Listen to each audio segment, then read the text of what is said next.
Hindi mo ako mapipigilan. Hindi mo protektahan kita. Subukan mo. Ako mismo papatay sa'yo.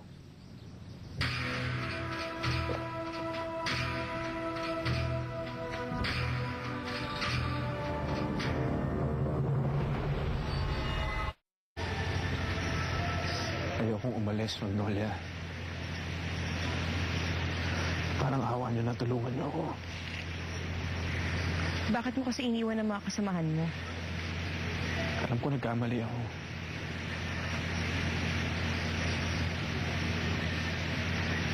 Patawanan niyo ako. Hindi ko sinasadya. Ako konsensya ako. Pero hindi ko masisi sarili kong tuluyan eh. Kailangan ako ng asawa ko eh. Alam ko kailangan niya ako. Kaya ako sa iniwan. Hindi ko naman maiiwan yun eh. Gustuhin ko man samahan yung iba niyong kasama. Pagpatawad niyo pero mas importante sa akin ang mahal sa buhay.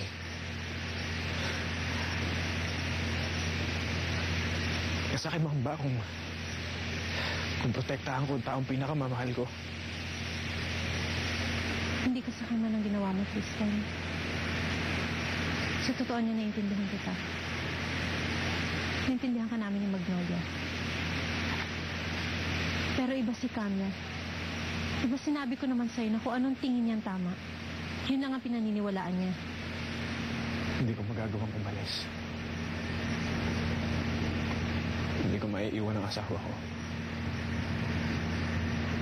Kaya parang awa niyo na. Tulungan niyo akong kumbinsihin si Camia.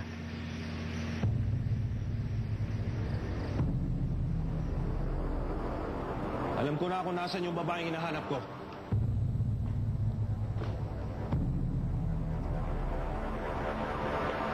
Alam mo ba kung nasan?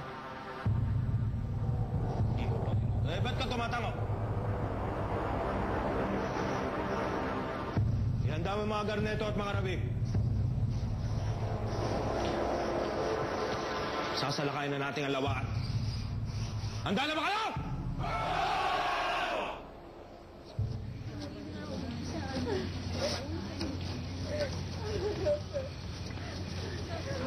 Camia!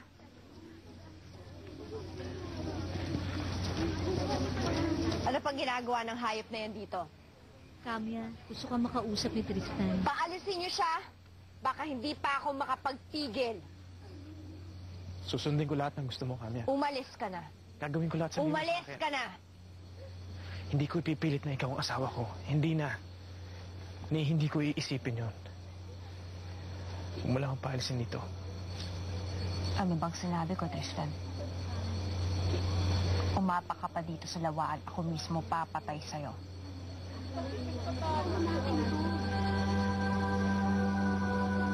Sige.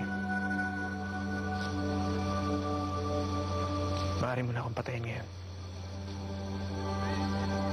Bibigay ko ang sarili ko para sa'yo ngayon, para yung patayin. Kamatayan ko ang may mangyari sa iyong masama, Camia. Hindi mo ako mapapalis dito, kaya patayin mo na ako ngayon dahil yun lang ang makakapagpalis sa akin sa tabi mo. Ngayon na. Tarak mo sa akin sa espada mo ngayon na.